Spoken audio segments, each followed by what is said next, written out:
kinky and non-kinky people and people who are just like, what the fuck am I listening? Well, what you're listening to is This Is Fet Life, episode number 11, with Brian Huncan's Crabtree, where I bring you a new interview with a Fet Life influencer every single week. Guys and gals, this week is a cool one because we're talking with Luna Trash, and she doesn't just know one part of sexuality and kink. She's been all around. She's been a stripper. She's organized kink festivals, and she's just been all about Tantra and like embodied sexuality. So she's not just like, hey, do this one thing. She's been everywhere, and she's integrated it into some really cool principles and lessons that you guys can learn right now. I'm so glad that we got to meet up and have this conversation here in Bali. We talk about her misadventures with a staple gun, twerking for cash on Cacao. That's chocolate. Yes, she was high on chocolate. And why Tantra people need a slap in the face. Plus, why kinky people need to just fucking breathe. After talking, I was like, you know what? She's the blade of sex. She's like Wesley Snipes in that movie where he's like half vampire, half human. She's got this stripper, like hardcore kink vibe, but then she's also got this Tantra goddess vibe, and she integrates them, and she's got some very cool things to share. We are also covering her teenage Japanese anime pilgrimage, which turned into a fetish rave, overcoming the panda factor in sensual dance and why it freaks me the fuck out, packaging spirituality for geeks, the psychology 101 of rope, and how she engineered Bali's upcoming Sensual Arts Retreat to blow your mind. That's March 15th to 22, 2019. If you're anywhere around the area,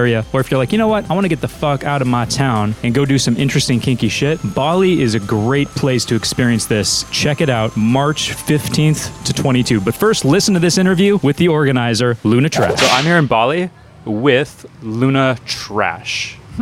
Not so much trash anymore. I tend to go by Luna Agnea these days. You need to change the name. Yeah, I know, but then people can't find me, and I don't know. Soon I will. You've been through like so many phases. So you're so we'll start with some basic stats. You're 28, female. You're in a relationship right now. Yeah, in some form. In some form. Okay, cool. We'll get into that later. And then the trash comes from something that you started with, like back in the day. It was called Trash Dolls. Mm-hmm. I was looking at like the Instagram page for that. I think it's not active anymore, but it was like really full on. It was like, It was good stuff. Yeah, it was a good few years. So we created a site for alternative models and performers in Australia because, it was in the time of the Suicide Girls kind of craze, and we didn't really have anything in Australia, and there wasn't many Australian suicide girls. So originally we were going down that path, but then we figured like alternative models and performers also tend to have a lot of artistic, creative skills. So then we wanted to create like a network for promoting women's skills and this sort of sisterhood, female empowerment kind of thing. And yeah, it was really fun. Also a lot of drama. Australia wasn't quite ready for the sexiness, so we had a lot of slut shaming. And, oh, really? It just got really exhausting after a while. Surprising, like, actually. Yeah, at first we were like, stick it to the men, kind of like we're gonna like own our sexualities. Yeah. And then after a while, when you're just constantly having everyone call you sluts and whores just for dancing around in our underwear all the time, it starts to get a bit old. Yeah. And also it was hard to get paid properly in Australia for arts in general. So in the end, like it was finances, sort of. It was kind of hard to make it financially viable. Yeah. And it looked like a cool project, though. Yeah, it was a lot of fun. We got to like tour, and we were like doing stalls at Soundwave and metal festivals and tattoo expos. And yeah, it was like the aesthetic was it was kind of like, if you've seen the movie Suicide Squad, which I guess is sort of a mainstream version of sort of the grungy, it's like tattoos, and I don't know, how would you describe it? Yeah, well, we just went for alternative in general, colored hair, piercings, tattoos, just anything that sort of made people different from the norm. Slap mainstream society on the face. Yeah, exactly. Sounds like it worked. Yeah. Before that, so when you were 18, so did you grow up in Perth? Yeah, Perth. So Perth is like the most isolated city in the world. I know, it's the proud title we hold, the most isolated city in the world. So did you feel that when you were growing up? Like, holy shit, where am I? Totally. I hated Perth. And it's funny now because when I've been going back, I've actually been really enjoying it. But yeah, at the time, like none of the bands would ever come to Perth because it was so expensive to fly there, and there was like not many people. So we missed out on like a lot of things. So pretty much everyone, when they turn 18, if you're like artistic in Perth, they like rebel and go move either to Melbourne or overseas. And so, yeah, I did that as soon as possible. I was like, fuck this place, I'm out. And yeah, at first I tried to move to Europe and failed miserably. And then I moved to Melbourne for 5 years. That's all right. Yeah, because like now Perth is more like open, I guess, as far as transportation. Because like if you're in Singapore, I think it's cheaper to fly to Perth than to fly to Sydney because it's quite a bit closer. Yeah. And like there's all the cheap discount airlines and stuff that have kind of opened it up. But back in the day, like it'd probably be expensive to fly there, I guess, right? Yeah, I mean, Bali's always been cheap from Perth, Okay. so that's why Bali's full of Perth people. I didn't know that. Especially around like Kuta, not so much Ubud and Canggu. No, I thought it was just the Aussies, but I didn't know it was like specifically the Perth contingent. The flights are like $130 like on a regular basis, and there's like 3 flights a day going. So yeah, it's full of us. Because if you're listening, like you might think like, oh, it's just in Australia. Like it's all the way over on the west coast, and Australia is like the size of the U.S. Like as far as the like east to west distance, basically. So it's really fucking far. Yeah, it's and a 4-hour flight. And I mean, there's Adelaide and Darwin in the middle, but like on the top ends, but you know, they're also kind of boring. But yeah, I mean, I remember one Christmas I was in Melbourne and I was like, oh, I'll fly to Perth. But the flights, it was more expensive to go to Perth than it was to go to Japan.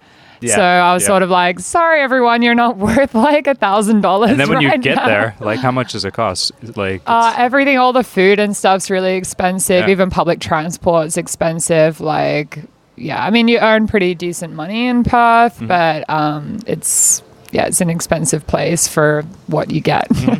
So when you were like in the back of your head, like from what age were you like, I'm going to get out of Perth? Well, my mom said that from like 12 or something, or even younger, she said that I was always talking. I mean, we traveled a bit. Like they took us to Thailand and to Europe because my dad's Irish. We lived in Ireland for a while. When you were growing up? Yeah, when I was really young. And then they ran out of money and had to come back to Australia as well. How old were you when you were in Ireland? It was like year 1, like pre-primary year 1, which is why the accent kind of stuck with me because I was learning like the alphabet and learning a lot around that time. And for some reason, the Irish R's always like stuck, especially when I moved back to Europe. So you were there for like a year or 2 or 3? Yeah, I think it was about a year all up. And then obviously go back there quite a bit to visit family. All right. So your family wasn't like, you know, we grew up in Perth, we're going to die in Perth. So you were just like why am I here? Like, what am I doing? You tasted the outside world and you're like, all right. Yeah. So 18, you made your break? Yeah, I think 18. First I went to Japan, I came back, and then I think I was 19 when I officially left. Did you spend a whole year in Japan? No, it was only a month. Okay, cool. But yeah, Japan's very expensive. It's hard to spend a year there. It's so unique though, right? Like, what did you think? Oh, it was great. I was a massive like Lolita kind of anime nerd at the time, so I was like all about it. Spent all my money in Harajuku, and I went to some raves, like some underground Japanese, and actually like a Japanese fetish rave, like the Tokyo Decadence. I haven't heard of that. Oh, they're awesome. They actually like travel around the world doing fetish parties and stuff. The sort of Japanese crazy, colorful, amazing style. So that was probably that would have been my second fetish party, in Japan. So because on your profile it says you started when you were 18 at like a Perth fetish party? Or exposition or like a performance or something like that? Yeah, the Perth fetish ball that they had. And I was on magic mushrooms. And I went with my girlfriend at the time. He was actually underage. And we dressed up. It was like a medical theme. So we made some like nurse outfits. And then it was just like too much being on mushrooms and being there, especially when you're 18 and you're new to the world. So I ended up going to a dubstep party after because I was like, this is so too much. Did you actually perform? You just showed up and you're like, just showed up. Here we are. Yeah. I was just walking around in bewilderment at all the, older couples with people on leashes and the shows and stuff. It's got to be a mind trip, right? Yeah. Especially when you're on mushrooms. Yeah, and like, 18, and I was like a super late bloomer. Like I only lost my virginity at 17, so it was going in hard. Wow. So what made you want to go to that convention when you were 18 or that ball when you were 18? God, I can barely even remember. I mean, like, just bored because you're in Perth. Yeah, exactly. Curiosity and stuff. I mean, from like the time I started being sexual with people. I was already kind of kinky. Like I was very much into like scratching and biting and pain play in that way. And like I was a big cat girl, so always wearing cat ears and meowing all the time and stuff. So I guess like, yeah, I've always been somewhat kinky, so I was drawn to it. But. How did you get exposed to like the cat play? Was it just the internet? Yeah, I think the internet and anime, and also in the rave scene for some reason it was really big. And the place I used to, I work at a hair place, and we made little like fluffy clip-on cat ears. So okay. Yeah, I don't know. For some reason, it was just a big thing in Perth, and the ravers, a lot of us were like wear cat ears and meow all the time. So. All right, cool. And then did you have like a boyfriend or something who kind of introduced you to like rougher sex or scratching or something like that? Yeah, well, like my first boyfriend, we were both super fucking awkward, but we were, mostly scratching. And then the second guy I slept with was like super kinky. He'd had this like super kinky goth girlfriend that, you know, they were like really hardcore. So he was more my introduction to more of that stuff. All right. But we had like, not the best communication, but just played around a bit and explored. And you're 18, trying to figure it out. So you went to Japan and you're like, all right, I'm going to, did you specifically like kind of get into the fetish thing, or was that, so the comic books was it a comic book that you're reading? The Lolita? Yeah, I mean like no, anime. Yeah, anime more like the TV shows. I read a bit of manga, but is there fetish in those? It's sort of linked. It's the same with like the rave world, where it's sort of like there's definitely a kinky undertone. There's definitely a lot of like kinky people in the scene, even though like you wouldn't specifically call it fetish. But yeah. Cool. So when you went to Japan, you're like, all right, I'm gonna do the like check out the anime kind of subculture. Was that sort of the one of the missions of going up there? And then how did that bleed into like fetish? Like you just met some people, or you just sort of got pulled into it, or like you were looking for it, or? Yeah, I don't know. It just sort of merges. Yeah, like, I mean, I was looking for the rave scene, and then, like I said, I mean, Tokyo Decadence are really big, like, these DJs and stuff that I was following online were part of it, like DJ Sisson, and he's very big on, like, dressing up very, like, extravagant and the very, like, Japanese street fashion style. And then, like, I didn't even realize it was that kinky, the party, when I went to it. And then suddenly there's like a human pony you can ride around and stuff. And I was like, wow, this is crazy. The Japanese is so crazy. This is amazing. And like, I think Japanese, especially all the subcultures, have a very kinky undertone because it's that real like sexual repression and then the like explosion kind of thing. So, And then, so then you went to Berlin after that? No, then I went to Melbourne for 5 years. Oh, okay, and that's when I was running trash dolls and stripping and, getting into a bit of fetish performing and stuff there too. So cool.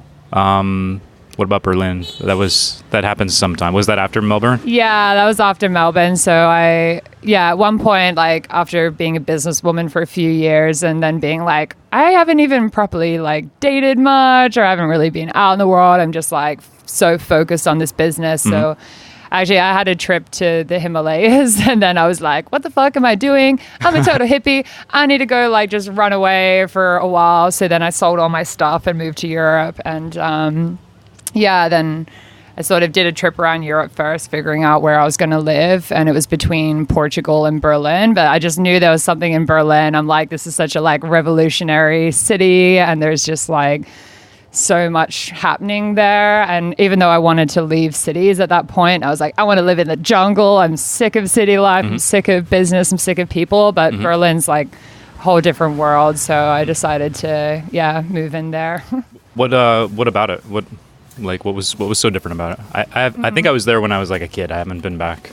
It's like this real like anarchist kind of movement there. Like everything, like everywhere you go, there's like gender neutral bathrooms and people are living in squats. Like there's such a big like squatter culture there. Events are usually by donation or like a sliding scale. So they really... keep in mind a lot of people are like broke artists there. So there's a lot you can do for free. There's a lot of like food by donation kind of things. And I found on couch surfing this like teepee squat. So I went there and I stayed in a teepee for a week. And that was really interesting because it was just like this place along the river in Kreuzberg, like one of the main party kind of areas. And then there's just, people living in teepees and tents and stuff. And that was like really interesting. So then, we're all like going dumpster diving, eating like leftover bread, going to the punk squat down the road and partying. And I just found it fascinating. And I was like, this is exactly what I need. Like, so then, I came back and moved in there, and I was living between like a forest squat and the teepee one in the city. But then after my phone got stolen and like some other things, and I was super broke and I was eating really unhealthy and starting to feel really like gross, then I moved into an artist's place, and then I started stripping again because I was trying to like stop stripping at the time. But then the money. Yeah. Then I'm like, so poor, and I can't even get any gigs performing at the moment because like I look like shit because I don't even have my hair and makeup done, and like I can't buy new costumes or anything. I'm like, I can't really get more gigs as a performer when like I don't even have the tools that I need. So it's interesting. Yeah, I've done the dumpster diving, like the whole permaculture thing before. Like I went off to the jungle in Malaysia, and I tried to start a farm for a while, for like a couple of years to like get away from society. Strippers, though, that's a different, like, how do you, like, those are two different worlds, right? Well, people would think, but there are so many hippie strippers, like, so many of them. Pretty much every club that I've been in, there's been, like, a big chunk of, like, world traveling nomad hippie girls because, we're comfortable with our bodies and we see it as, like, a healing kind of thing. So you go in there, you get to just be naked and dance, which like I love doing. And I make enough money, like, and it's got really flexible shifts. It's one of the only jobs in the world really where you can just like choose whatever days you want to work one day, 1 week, do 5 days the next week when you really need money, and just pop in and out. Like, if I just rock up in Berlin, then I can just be like, hey, I'm starting tonight and make money tonight. It's amazing. Yeah, so that's why a lot of us are drawn to that job, especially. I like it. And then I guess like the new kind of stripping is the webcam models, which that's a big thing. Anyway, let's get back to your story. So let's talk about what you have coming up right now in Bali. We'll talk more about it, but it's the Sensual Arts Retreat, March 15 to 18. 15 to 22 now, actually. Maybe I didn't update it. Oh, it's longer. We decided to go for a full week. Might as well. Awesome.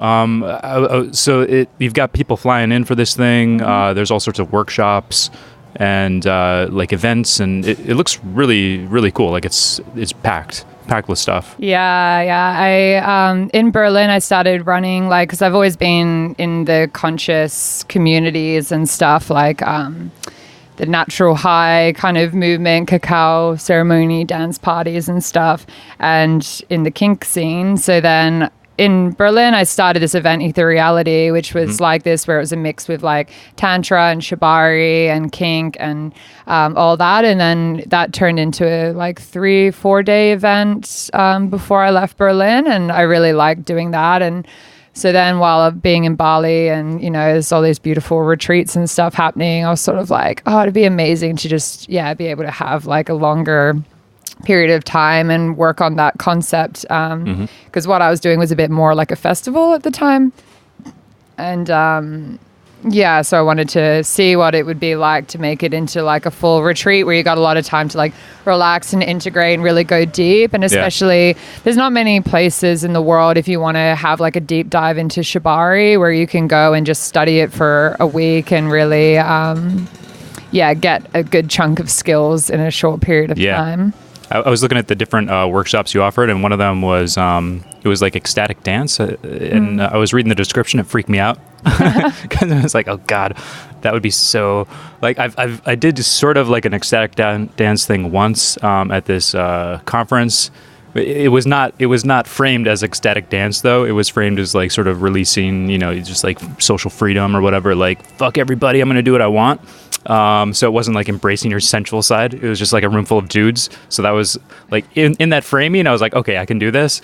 But in the sensual framing of it, so like walk us through how that workshop works and why people are freaked out about it. Well, I mean, yeah, because we've got the ecstatic dance is like a separate night. Then there's the sensual dance journey. So you're more meaning the sensual dance journey. Yeah. Yeah. So that was something that I started developing, and then I've actually found like quite a few other people are doing similar things. But like from my time as a stripper and like how it felt to like embody sensuality, and I was sort of working on like how I could help people drop into that space. So it starts blindfolded and really like in first like a body meditation, feeling into your body, feeling the sensations, and then you slowly start moving and then like feeling just like the senses, like and how your body is everybody doing this at the same time? So you got like a room full of people? It's a room full of people. Sometimes I do it all women, sometimes mixed, so obviously it's going to be mixed at the retreat. And so it's good to start blindfolded, because then like you really just feel into yourself. You got like more heightened sense, and then you're not as self-conscious that people are watching. But then at some point, like once people are really moving a lot, then we take off the blindfolds, and then that's the interesting part, because it's interesting like different people, whether they're more self-conscious watching people dance sensual or being watched. And for me, being watched for sure. Yeah, though I found like a lot of guys have commented after saying like, oh, I feel guilty watching, especially like women expressing that, because they don't want to be a creep. Right. And so it's interesting for them, especially when we start like one-on-one interacting with people and like dancing kind of for them, seeing what comes up, and like maybe the judgments that you have, or just the fear and all that kind of stuff. So it's really just creating a space to experiment with like that energy, what it's like to see and be seen, and feel in and express your sensuality and sexuality. So I've got like two that I do, the sensual dance and then more erotic dance. So erotic dance, we tend to go more into lap dancing and exhibitionism and being a bit more wild. Like the sensual dance is a lot more like flowy and just like feeling, heightened senses and stuff. It's more like about your own sensation of your body, and then the other one's a little bit more outward focused or something. Yeah, the erotic's more just really channeling sex, like what. Like what we do on the strip club stage, where I mean you can do like sensual at strip clubs too, but a lot of the time it's a bit more like wild and raunchy, and I really like that expression. And there's not that many places like on a dance floor I can dance sensual and people will be like, oh yeah, that's pretty. But if you dance erotic, then people are going to be like, what a slut. Or they're going to, guys might try to be like, oh, she's saying that she wants sex. Or there's not that many places where people can really express, especially women, like safely express that erotic side. So guys do it. Like, how does a guy dance erotic, right? It's like it's really cute, actually. Like, I love watching it, and it was something that came up at another women's workshop where the question was asked, like, oh, does your if you got a boyfriend or whatever, like, do they dance sexy for you? And a lot of the girls were laughing. They're like, oh yeah, my boyfriend, I like, when he tries to dance sexy, I just like laugh. And I'm like, whoa, guys, like, that's not okay. You got to hold space for the guys as well. Like, a lot of guys really want to express that sexy side, and it's really healthy for them to express it. So women need to kind of get better at like holding space for that and seeing the beauty in it, and not just, I mean, it's like a sort of nervous reaction a lot of the time, are laughing rather than like actually wanting to mock and degrade the guy. But obviously it doesn't make the guys feel very good if they're being laughed at when they're trying to express themselves sexually. So it's hard. Like there's a dynamic going on there, because girls are always sort of like testing guys, like that's just sort of like, I think as guys, that's like, as a guy, that's one of the good things about girls is they sort of try to look for the chinks in your armor, and they're always like, okay, you look like big strong guy, how about right here? And then you're like, fuck. There's a nice thing which is saying that apparently it's like panda bears do that a lot, where the women sort of test the guy by scratching and biting them, and then if they pussy out and leave, then they're like, all right, bye. But then if they can take it, then it's like, all right, we can have sex. So there was like some Tantra book analogy that they were calling women pandas. We're all pandas. So. Fuck. Yeah, so it's like, how do you Is it possible to switch between those things where, like, because if you're a guy and you're trying to like be the boss panda, like how do you turn that off, and then you just sort of like in that safe space, You know, like how do you express your like sexuality or your sensuality or like your softer side without the girl in the back of her mind be like, oh, okay, like now I see you're kind of a pussy. You know, it's like even in the safe space, but like, okay, yeah. Yeah, and that's why I think switching's really important, and why I'm really big on, people not sticking to one role too much. I mean, like we might really feel like we favor a certain identity and like, being dominant or submissive or whatever. But I think like if like 9 out of 10 times, like the woman's being the submissive and the man's being the dominant, and then you switch every now and then and give the guy a chance to surrender and give the guy a chance to like be in his like softer side. But then it sort of balances out well, rather than it being too much like all the time. Like, if a guy's just like always wanting to be soft and feminine, I mean, if the girl's like super hardcore dominatrix and she never wants to be dominated, then that can work. But most women most people kind of need a bit of both. And I think, that's why I try to, teach women, and why a lot of women are also coming to shibari classes, and guys tend to be having the best experience because they're like, whoa, I've never had a woman like, where I can just fully surrender and let her give me an experience where like I don't feel like I have to be giving, and I don't feel like I have to be like, performing and making her feel good, where I can just like receive fully. So that's the power of like bondage and rope and sensual work. Interesting. I never thought about that one. So like you're really, because you're restrained, you're like, well, nothing for me to do. Might as well just enjoy the ride. Yeah, exactly. And that's the power of, even if it's just a tiny bit of rope and a really simple tie, it doesn't have to be this like hardcore harness and you being suspended.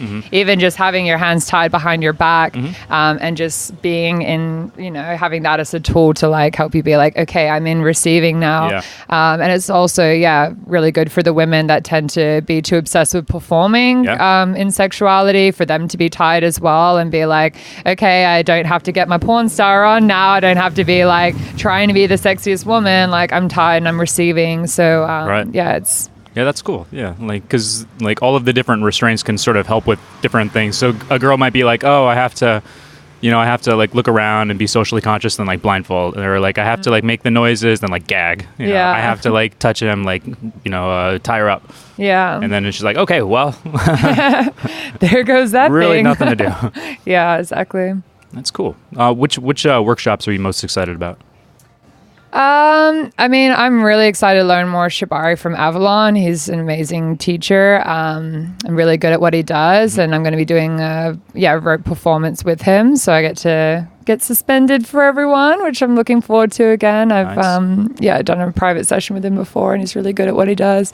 We had like a last minute, one of our teachers canceled, but the care team that I had, like the people that were meant to be doing the kind of consent care aspect, both of them actually are teachers too. So they've both stepped up now, and they're going to be doing some amazing things like energy orgasm workshop, genital honoring, which I think is going to be really cool. So like, to be like witnessing people's genitals and seeing about how you feel about it. And because like a lot of the time that brings up fear and stuff, but you can actually rewire your brain like while watching someone's genitals to be seeing like the beauty in it and stuff like that. What are the things that come up? So like what does the actual step by step look like? So somebody just like gets naked and then somebody just stares at their junk, basically. I mean, I'm not teaching that one. That's like one of the other ones that one of our teachers is. So I'm not entirely sure of the full process. But I mean, like in my course, what we do and what like most sex educators have to do is to see a lot of pictures of genitals and different sexual things, and to see what comes up, and then purposely put in an effort to feel like appreciation and joy and like good feelings towards it, because like usually people don't see genitals much unless it's their partner, so there might be like disgust, revolting kind of feelings, or fear, or like, or expectation, like, okay, dick's out, gotta grab it, gotta do something. So to just like watch them and be like, oh, this is all beautiful. Like, everyone's genitals are amazing, flowers or little creatures, or, hermit crabs, or somebody on like a late night talk show. It's like my pussy's not represented in porn. Like mine is just like a hermit crab. It's just kind of coming out. It's not a nice little line. Yeah, so that's going to be cool. And I'm looking forward. I do like a self-worship one, which is like a self-pleasure workshop. And that's, going to be interesting. I'm also doing it at Perth has a Burning Man type event, Blazing Swan. And I decided, because I was like playing it safe, I'm like, I'll do like a rope play workshop. Then I'm like, you know what, it's a burn. People usually are pretty open for trying like totally new things and really stepping out of their comfort zone. So I'm like, I'm going to do an edgy workshop and do the self-worship, self-pleasure ritual because, I've been really big on encouraging, using masturbation as like a meditation tool and as something really amazing for really getting in touch with your body and like feeling good about your body and self-love and stuff like that. Because most people just sort of are like, oh, it's just a stress release. When you can, like I'm now always like treating myself, like setting up the room like a beautiful, sexy date and really like treating myself like an absolute goddess, and you feel amazing. And then you don't feel like you need to project that onto partners or have expectations of other people. Because I'm like, well, I treat myself like an epic fucking goddess, and you can either step up to that plate, or if you're going to be like boring and mediocre, then I don't need that because I do me better than you do me. So. I like it. Yeah. I think like a lot of people like like masturbating is associated with like shame and closing all the tabs. Yeah. And like, oh my God, what was I thinking? Yeah.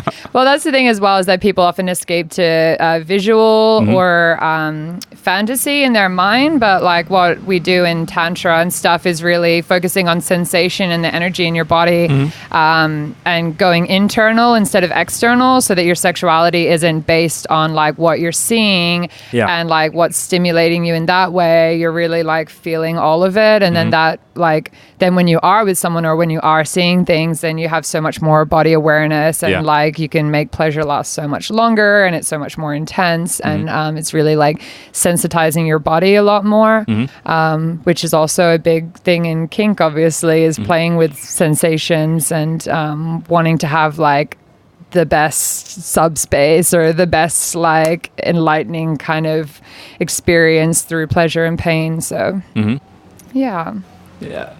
So this is just an idea. I don't know, just like throw it out at you, see what you think. But I feel like Tantra is a little bit more like meditation, and then like as far as reaching some sort of like not ecstatic state, but like reaching like a state of like a certain mood. So you could like sit down and meditate, or you could do something that's very extreme, like you could go jump out of a helicopter with like a bungee cord or something, right? And you're gonna like feel something in both ways, but like one of them is the meditation is very internal focused, and the other one is like extreme stimulus. And I feel like maybe, or just an idea, but like Tantra seems to be more on sort of the meditation side, where like you're going internal, and then kink and fetish are more like more stimulus, crazier stimulus. Like like what can I put myself through to see what comes out the other side? I mean, like Tantra's got a lot of tools that aren't just so much meditation, but like a lot of like active like breath work and like shaking and moving and stuff. But it's all about like tapping into different aspects of your brain, and especially trying to get into the primal brain, which is also when you're doing things that are a lot of adrenaline and stuff, then it's that activating in your mind and in your body all the hormones of like this sort of exciting near-death kind of feeling. And, like a lot of the tools in Tantra are about sort of, accessing those states, but internally without the need for external stimulation. That's why I like mixing it together and being able to like, bring those tools. So then you don't need as much extremities because you can get to those kind of states of being. And same with like drugs and plant medicine and stuff. Like it's a good reference point, having known like, okay, when I took ecstasy I felt like this, so how do I get myself to that state? Like it's all in your brain chemicals. Like you can get to any of those states like drugs just by yourself, but it's just like getting the right no, we've got a little local color going on here. Some motorbikes going by. So how can I like get to that state internally without the need for anything else going on in my world. Yeah, maybe it kind of gets you off the hamster wheel too of like, I've done this and then like I need the next thing because this is getting dull and boring and like what's the next thing? Yeah, the next extremity. And that's been a big thing for me. Like I used to be very much about extremes, and even when I go to workshops, I'm like, I need a breakthrough. I need to like get to this like better, something that's better. And a lot of the work now I'm doing is like where you're going to your edge and then, you're then bringing it back and integrating it. And that's why, also I ended up calling the ebook that I'm writing at the moment, like Integrated Kink. And it's really about like, how to like explore kink. I mean, it's mostly for people that aren't already into kink, or maybe they're into kink and then they want to like bring more energy work, and a bit more of a balanced perspective if they're maybe like clinging to extremes as well. It's like, how do we play with these edges and play with all like aspects within ourselves, but not, and be like constantly needing like, this kind of compulsion to need like the extremity to get off, because obviously then like we're always looking for something that's never gonna really be there. So same great. With like porn addiction. I mean, we like saying porn compulsion instead of addiction, where it's like you're just compulsively using something and never getting getting what you need at the end of the day. So how can you meet your own needs internally? So then like you can use it as a tool for extra stimulation, and it can be like a fun thing, but not what you need to get off, because you shouldn't need anything else other than your body. So I think that's great. Yeah. When's the ebook coming out?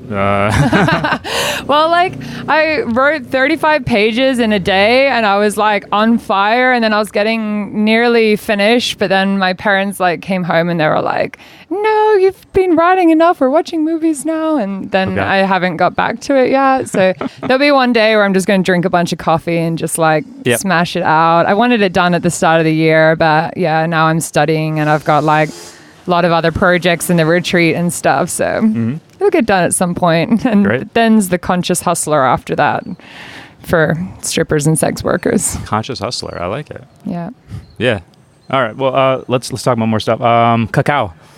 So like maybe like a year ago, I used to put some Hershey's like chocolate powder, or like just the powder, like cacao powder, into my coffee in the morning, and it used to kind of give me a bit of a some jitters. It actually wasn't that good.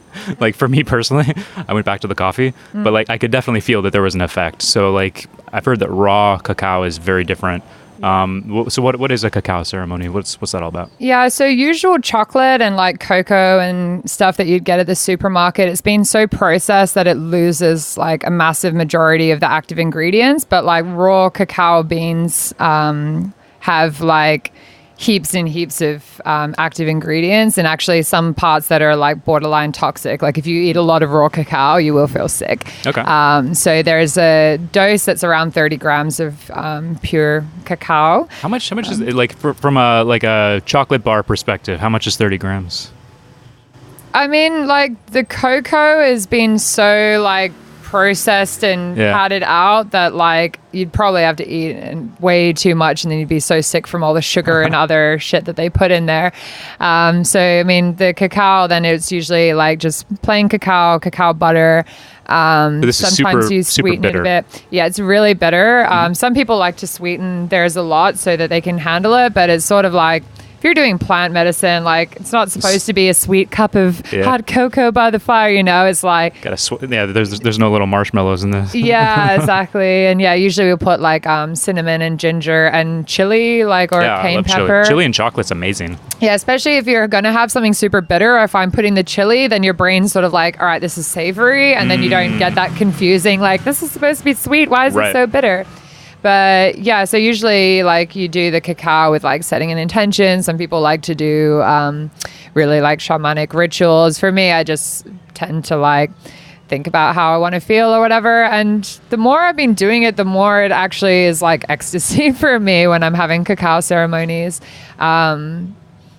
Like I've been doing it before going into this strip club, and people are like, are you high? Like, what are you on? You are just like all over the place. And I'm like, I had cacao. And they're just like, chocolate? What the fuck? I'm like, Oh, I'm high as fuck right now, but it's just like cacao. So, So like, if you're gonna take it before you go to like the strip club, like, do you just pop it in your mouth and you're out the door, or you go through a process to like get your body going? Yeah, I mean, I like to have a bit of a ritual out of it. I like the kind of primal aspect of doing a ritual and setting an intention. I find it actually is really effective. Like if before work, I'll sort of, light a candle and write like, I'm super grateful for all the amazing money I'm going to make tonight and all the amazing people I'm going to connect with, and like give people these like epic experiences. I'm like super excited for how amazing tonight's going to be and all the lovely people and how generous they're going to be. And then, set that intention, drink it, and then usually, just, I don't know, do some like breathing or energy work and, put a little protection bubble around me, and usually at like a party then you would do some kind of like movement exercises to get people like moving around. But if you do too much dance straight after, you can feel a bit nauseous because it can be pretty intense on the stomach. So sounds great. And then so you get a group of people, they all drink the cacao, and then you get them doing some breath work, moving around, and like as a group, what's the dynamic like? Are people like, what the fuck's going on? Like, this is just chocolate? I mean, people like will have different experiences. Some people that are like, maybe super duper skeptical might just be like, okay, whatever. Or if people like have hardcore coffee addictions, or they've had a really big day, maybe it won't affect them as much. But for a lot of us, then it's just, everyone gets super playful and energetic. Like I can't sleep if I have a cacao ceremony late in the evening. Like I'll get home and I'll just be like buzzing. I'll be like vibrating and like sort of laying in bed. And I mean, they say it's like a heart activating thing. And I really do feel like a lot of heart-based energy, as hippie as that sounds. But it's definitely very different to coffee, which tends to make me feel a bit like twitchy energetic, while cacao's a bit more of like a fluid energetic kind of thing. I don't get anxious on it. I just feel a bit more like relaxed and open, but definitely awake and definitely energized. Nice. And you're doing cacao at the Sensual Arts Retreat? The Sunday we'll do a cacao ceremony before we have Temple Step Project DJing, who's one of my favorite producers, does this really amazing kind of like belly dance, temple dancer fused with like dubstep and bass music kind of thing, which is really great. So we're going to have a little cacao ceremony then, and probably also on the full moon on the Wednesday when we have a contact dance. That's awesome. Yeah, it was good timing in the end. Yeah. So. Great. Okay, so do you have any rooms open for the retreat? We've got one bed left in the villa, and then we've got space for 2 more for the full week, but they'd have to stay outside the villa. So there's like guest houses nearby. Okay. So some people are opting for that because it's cheaper, because it's a 5-star amazing luxury villa. So obviously the rooms are I went there the other day, and inside on the grounds. And there's like a private jacuzzi and a steam room, and it's super amazing. Really looking forward to spending the week there. And so some people were saying like, oh, the retreat's a little bit out of their budget, so we decided to have the option where you can pay for the retreat and then stay elsewhere. And also in case people are already living in Bali and they don't want to pay for accommodation, then they can just drive home in the evenings. But if you're doing a retreat, it's like a retreat. Like you want to get away. So exactly. It's really nice to stay with the group energy and stay there. So you have one more room open. It's not even the full room. It's like a bed in the room. So if you're listening and you're like, all right, this is interesting, like, run, don't walk. Like check out, what's the website? Sensualartistry.com. Sensualartistry.com. Yeah. All right, cool. So now so another thing that popped out on your profile, unrelated to sensual artistry, perhaps, but stapling. There's this photo. This is like the worst transition ever, but look at this black and white photo of your partner guy thing.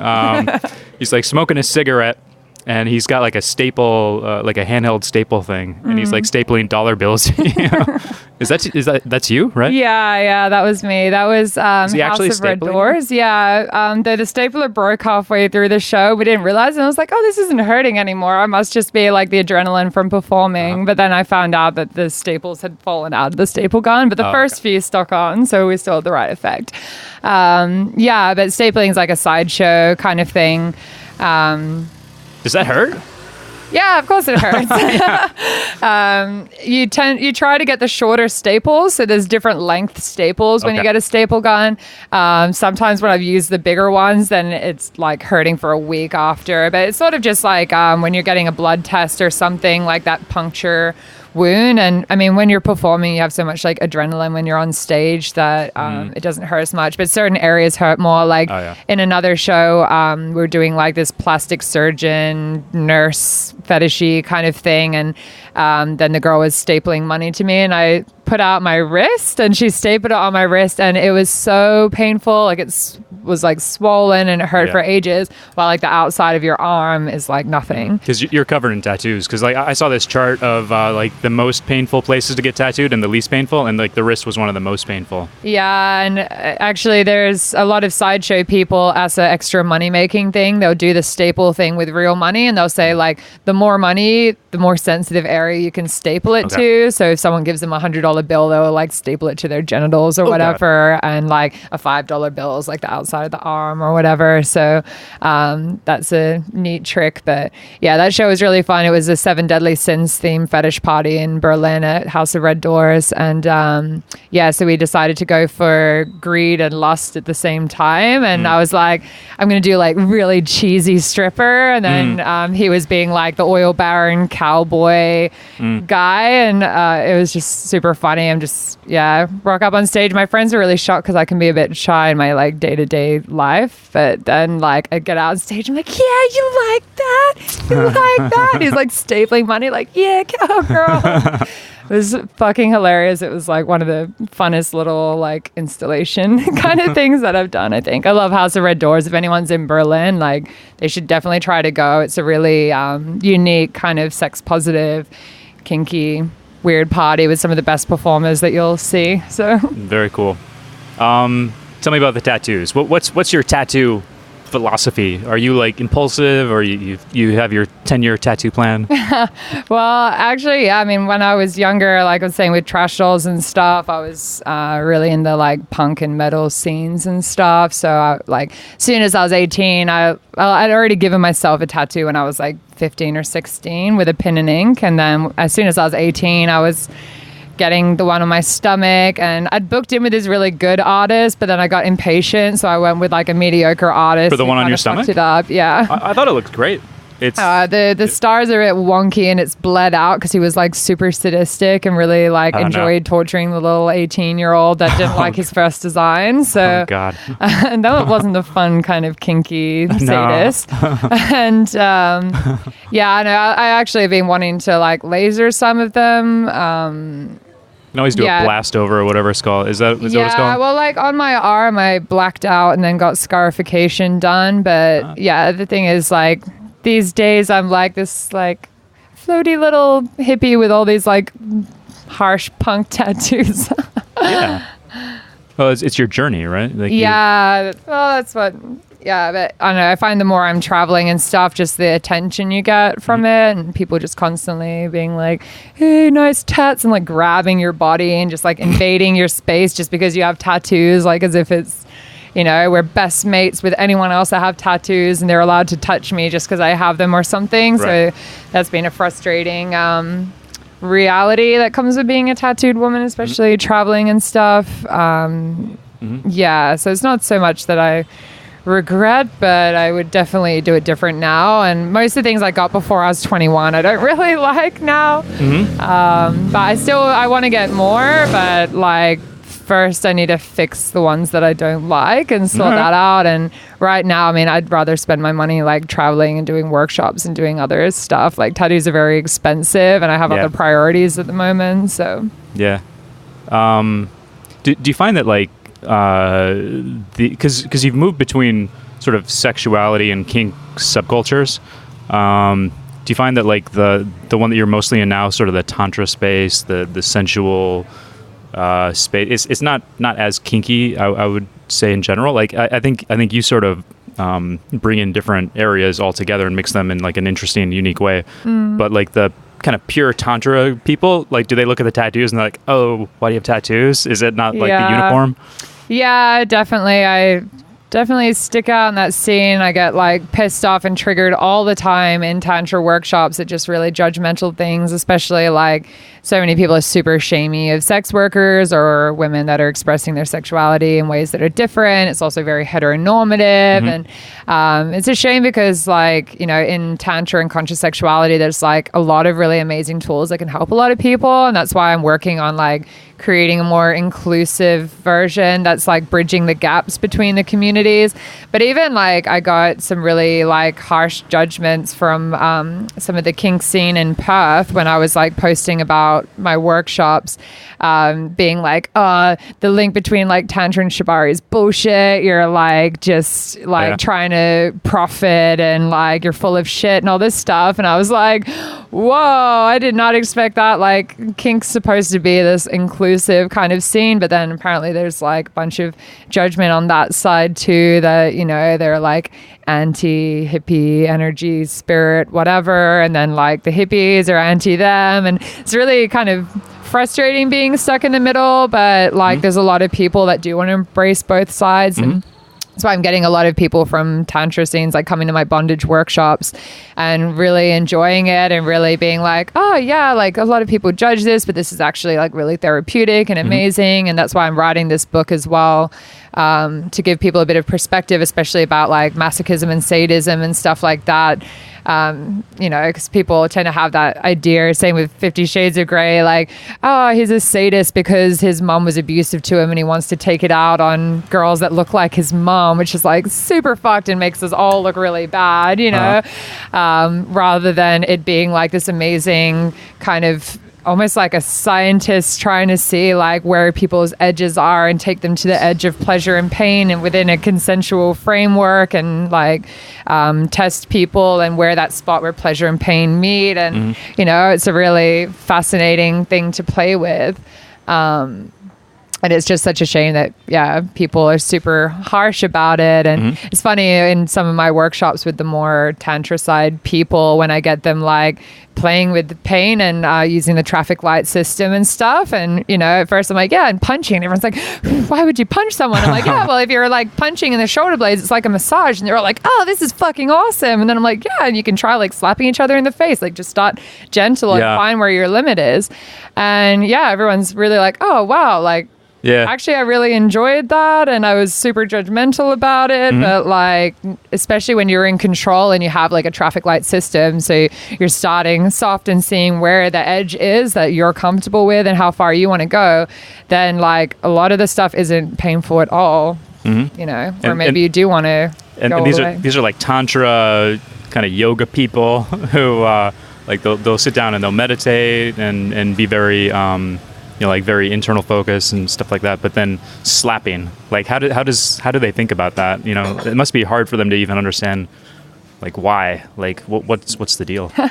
Yeah, well, I mean, I liked this description of it where you think of, you know, when you get hit, then it's the cells compressing, the blood exiting the area, and then the cells start to expand again and the blood comes back. And that's when you get the tingling vibrations and stuff. Okay. So it's really this like aliveness, this expansion and opening and just playing with your cells. Like, I mean, everything at the end of the day when you're working with energy and you're working with meditation is like being in tune with the vibrations of your body. And I find through pain play and spankings and stuff like that, then you're like really just playing with vibrations and playing with sensations. And it's also just being in control of your pain, what I really like. I've, you know, lived with chronic pain a lot of my life, like chronic back pain from scoliosis. I had chronic fatigue syndrome. I've had always have really bad period pain. So personally, I like to be in control of my pain and to be able to have positive associations with it. So I really talk about that,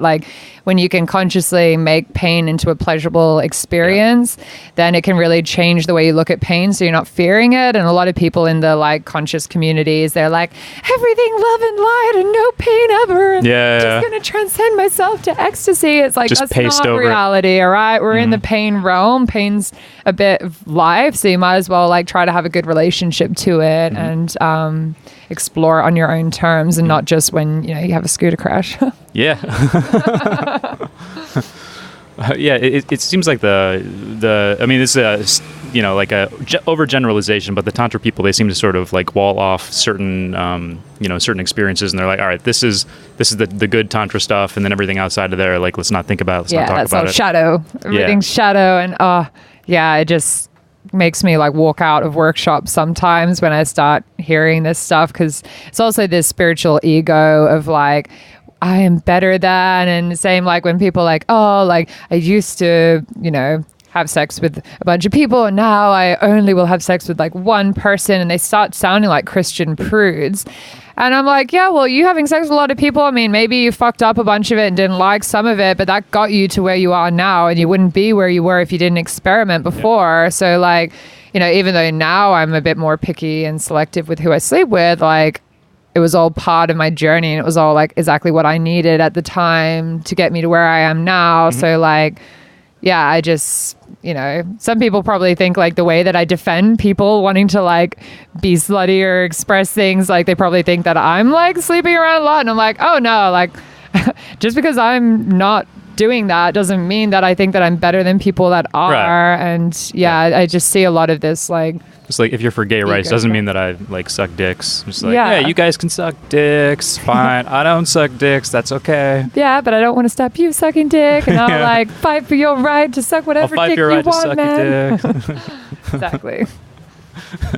Yes, I agree. So that's for the Tantra folks. What about for the kink folks? What's their hang up as far as the hippie Tantra thing? I actually don't even know how to characterize that. But yeah, well, I mean, we're saying, where there's a lot of judgments in that scene, and this almost bordering Christian prudism that comes out of it. I mean, Neo-Tantra tends to be a bit more liberal, and there's a lot of people that are very polyamorous and very open sexually and exploring and embracing kink. So there is that side out there. But I think what is represented, people think it's a bit cultish maybe, or that it's full of shit. What I really like with my teacher, Layla Martin, is that because she studied sexology and she's a therapist and stuff, she actually explains for the things that we do in the Tantra practices, what is happening neurologically, why we actually do it and the science behind it. And that's really helped me, because sometimes when I've gone to some things and they're like, no, we're just gonna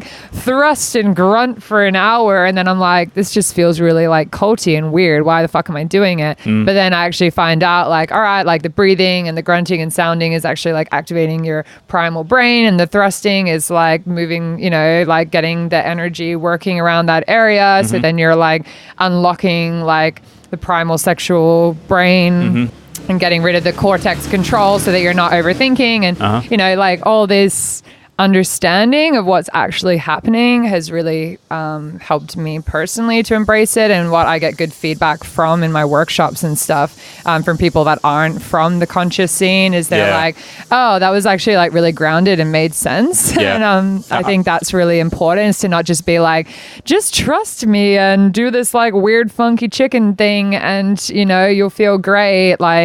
People are very skeptical, and kind of need to know why you're doing things sometimes. I'm like that too. Yeah. It's I'm sort of a very, very sciencey guy, but I realize there's some things that are experiential. You can't just read a book and be like, oh, okay, I got it. You have to, put your body through the movements. You have to put yourself in a weird experience to kind of get the emotional resonance or whatever that kind of makes something click for you, like an epiphany. But yeah, if it's not framed that way, if it's just energy. Yeah. spirit, like buzzwords. Yeah. Just doesn't do it for me. Yeah. Like all my red flag, like I just see red flags and then my defenses go up. So. Yeah, exactly. And that's why I think, there's a lot of us that are trying to do more of the bridging work and being like, all right, like a lot of these things actually are helping a lot of people. But it's not accessible unless you're like super open-minded. And yeah, so I want to like be one of those people that helps like bring the actually really grounded, useful tools to people that like would usually be very repelled. Mm-hmm. And then, so then in the kink community, if you could bring one thing from the Tantra world into the kink world, what would it be? Yeah, it's the sort of like the integrating aspect of things. And yeah, I mean, like the kind of the basic principles with Tantra, like, breathing, sound, movement. So just, yeah. And also like a lot of communication kind of stuff and like feeling the energy as well as like the yeses and nos. So like I find the kink scene tends to be very much like in the cortex and like very logical and maybe isn't like actually tapping into the more like primal and emotional bodies when they're playing. Which is then what leaves us feeling unfulfilled sometimes and needing more extremes. While when you can do like, especially breath work is like one of the main keys where, I mean, they use it in like modern psychology therapy and stuff as well for a reason, because it is what like stops cortex control and brings in the other aspects of your brain that are the more animalistic side. And then that's where like you actually kind of things stick in your body and move in your body and stuff. So it's not just like constantly in your mind wanting to go one step further. It's probably that's a good explanation. Yeah, it's hard to describe that concept, but that was a good explanation. Exactly. I'm like, it's kind of hard to just say one thing. Yeah, it kind of moves it from like this sort of very, kind of like I'm making motions towards my head, like this very sort of mindy thing. Yeah. And then when you breathe with it, you breathe into it, it sort of like spreads like across your body, and it's more of like it sort of sticks more.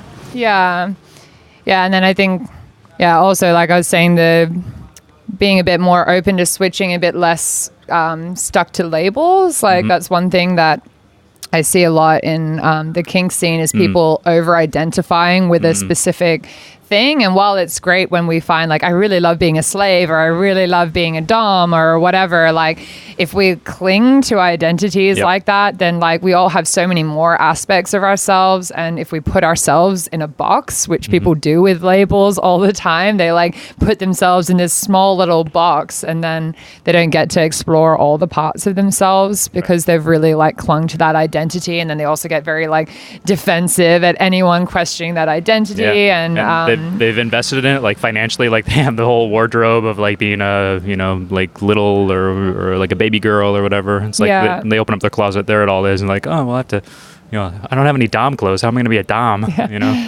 But it's like you can be a dominant like the little brat that then like decides to spank the father for once or and I mean, like when I brought this up in a thread before, I had like all these people super like misunderstanding what I was saying and be like, well, like just because being a switch is your fetish, I'm like, I'm not a switch. I'm, more of a sub, but like I do some dominant work and I play with that side, even though it's not what's natural to me and it's not what my preference is. But I explore that realm and it makes me a better sub and it makes me like understand more how to surrender because I've been on the other side and it just like changes your perspective of the whole thing. And also then like it just gives a whole rounded experience instead of me just always receiving. And like we were saying before, where the guys also sometimes want to have space held for them or get to explore their other side. And if I'm like, no, well, I'm never ever dominating you because I'm a sub, or like not even dominating, but never instigating or being on top, then if that's what your partner might be needing at that point in time, then you're totally closed off to like giving them the support that they need. There you go. So everybody should switch it up a little bit here and there. So, at least one out of every 10 times, 20 times, something, Yeah. And that's why I like workshops as well, because it's like a safe space outside the bedroom to explore that. Like that. It doesn't have to be like in your private time, but in a workshop, you're there to learn. Yeah, so. There's a teacher who's telling you to do it. So you look over at your dom, you're like, are we doing this? He's like, all right, we'll do what the teacher says. And then it gives you the space. Though as a good teacher, you should always say people can say no and do whatever they want. You never force people. And sometimes I get people in workshops and they really want to stick to their dynamic. And it's like, yeah, you do what you want, but I arrange the workshop so people try both sides. If people don't want to, that's like their... I like it. So for the kinky folks, a little more integration, a little more getting out of your head into your animal nature, and then also switching it up, not being so identified with your label. Because on FetLife, you have to select what are you. I know, that's the thing. I'm like, well, I'm a masochist and I'm a sub and I'm a sensualist. I'm like, why do I just have to pick one? This is really frustrating. Yeah. Yeah. So there you go. Yeah, more options, please. FetLife.com. You guys fix it. Let us pick whatever we are. Let me see. So let's talk more about the Sensual Arts Retreat. Mm-hmm. So 7 days. Yeah. Like, that's a long time. That's going to be awesome. People will come out of that with like some real, changes, epiphanies, new relationship dynamics. Yeah. Well, we've. The way I've planned it with the other teachers as well, like we've got a nice build up where it's going to start off really playful and you're like exploring a lot, and then it starts like building up intensity and bringing up more stuff the more people get comfortable in the space. So if you're a newbie, you get eased into it. Yeah, so, like first we have some games, then we've got like a big consent and safety workshop, obviously, because having like a strong foundation of consent and understanding of consent is fundamental, and like what has actually been missing at some sexuality festivals that I've gone to, which has been a bit disappointing. But so then, acro yoga, shibari, dance, got, performance night. So you get to see some erotic dance, some fire, some shibari, lots of fun stuff like that. And then, so we build up more intensity. Then we have like an excursion day after a breathwork ceremony. So breathwork ceremonies are like super powerful for like releasing trauma, releasing any emotions, and purging a lot of emotions. So you do like an hour of intense breathing, and it's like very lying on your back for some people. Yeah, on I've the done ground. That's intense. Yeah, for sure. It's super powerful. So I wanted to put that in there on the midway when we have the excursion day. So it's sort of this midway point where people can like bring up any emotions or any blockages that are starting to present. So if in the first few days you're feeling really insecure or you're getting really triggered or whatever, then we have this day where you really purge that. Then we go to like a waterfall and a water temple. So then you also can like purge whatever negative shit's coming up to the waterfall. And then we've got a blue lotus ceremony and sound healing. And the blue lotus is what they used to use in ancient Egypt in the priestesses and stuff. It's a really delicious tea that kind of puts you in this slight dream state. So it's similar with cacao, where it's not like, you're going full hardcore on acid or something, but it's like, it's a little bit dreamy, it's a little bit lucid. And we have this amazing woman that's coming to do like a sound healing. So it's going to be a nice, gentle end to the day, integration day. And sounds then like a Tantra party drug. Yeah, exactly. It's like not that hardcore, but it's, it's got the Tantra vibe. Yeah, it's super soft and it tastes delicious. Like I love the blue lotus. Good. And then, then we get to some more intense stuff with like the erotic dance, exhibitionism, self-pleasure rituals, some, sensual massage, body work kind of stuff we're doing. You've designed this thing. Like there's a whole landscape of the week. You're not just like, let's do this on this day. Oh, you want to do this? All right, we'll do that. And it's like there's a whole journey you're trying to bring people through. Yeah, for sure. And that's really important with any festival really or anything where you're doing these workshops, especially around sexuality, is to like be very conscious of like the order of things and the way that the days flow, even like what time certain workshops are on for not just heat, but how like awake people are and how receptive they are at that time of day and everything. So a lot of thought goes into how we put it all together. I'm really excited to see how it all goes, and it's gonna be awesome. Well, So if you're listening, you're like, all right, so it's sensual.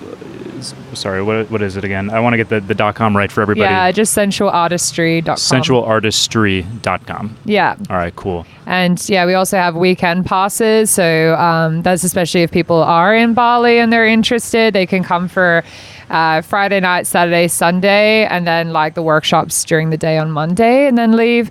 And that's only 400 euros, which is really great value for, you get like performance night, the ecstatic dance party. You get a bunch of workshops. So you're going to end up having like 3 shibari workshops plus other things. It's not including accommodation.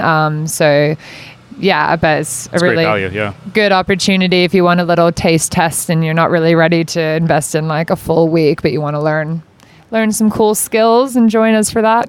Awesome. And this is not like this. So there's if people have been to Bali, I think a lot of people listening, maybe they've been to Bali or they've seen movies and stuff. So there's different parts of Bali. This is not in like, dirty Kuta, like downtown, just like shops and motorbike. This is like serene, beautiful Bali, right? This is Ubud. Yeah, it's 20 minutes south of Ubud. And 20 minutes south, wow. Yeah. So it's going to be super quiet. Yeah, it's just surrounded by rice fields. Like when I was in there the other day, like when you're on one of the balconies, you could see like the rice farmers in the paddocks and stuff. It's like, super kind of authentic Bali style place. And yeah, the villa's really nice Bali style. Sounds beautiful. Yeah. So that's going to be amazing. Like in your own personal journey, what do you think is next for you as far as sexuality, kink, BDSM, like whatever, the whole thing? I mean, this year I'm really studying still, like with this sex, love, relationship, coaching, certification, Tantra, fusion. And then I've been getting into, doing the coaching, and especially for kink, like if people do want to like have a more integrated, grounded, or even if like, for example, if someone's kinky and they get a new relationship with someone that's super judgmental and closed off to it, then maybe like they want to have some guidance on like getting rid of their prejudice and judgments and being more open-minded and having some tools for like navigating that. Yeah.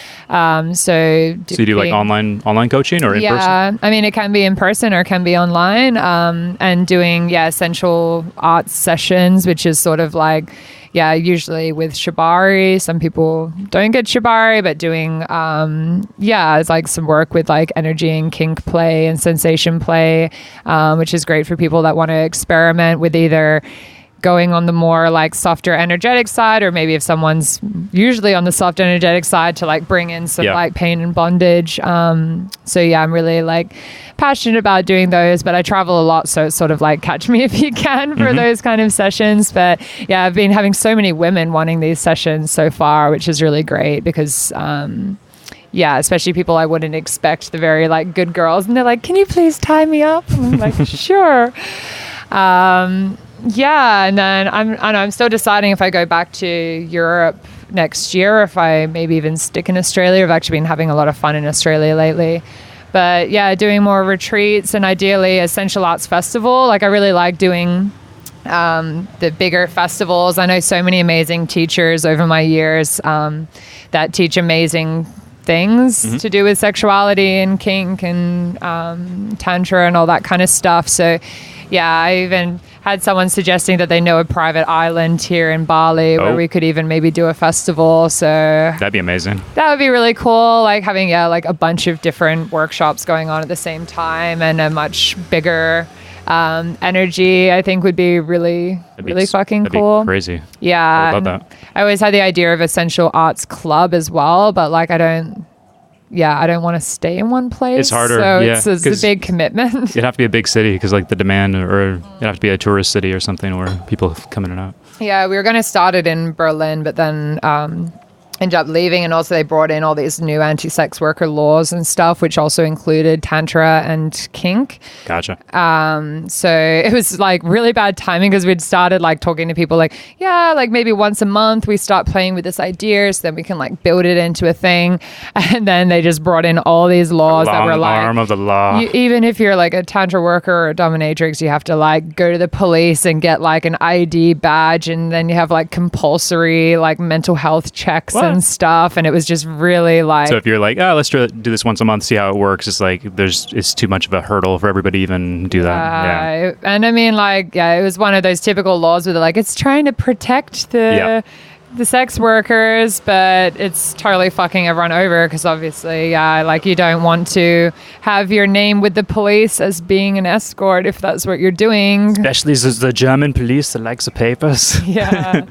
Where are your papers? That's like the stupidest joke ever. Yeah. I'm sorry. But yeah, the German bureaucracy is a nightmare. That's also one of the reasons I left there. Like the amount of fees and paperwork and bullshit you have to do to live there is crazy, especially if you're German is scheiße like mine is.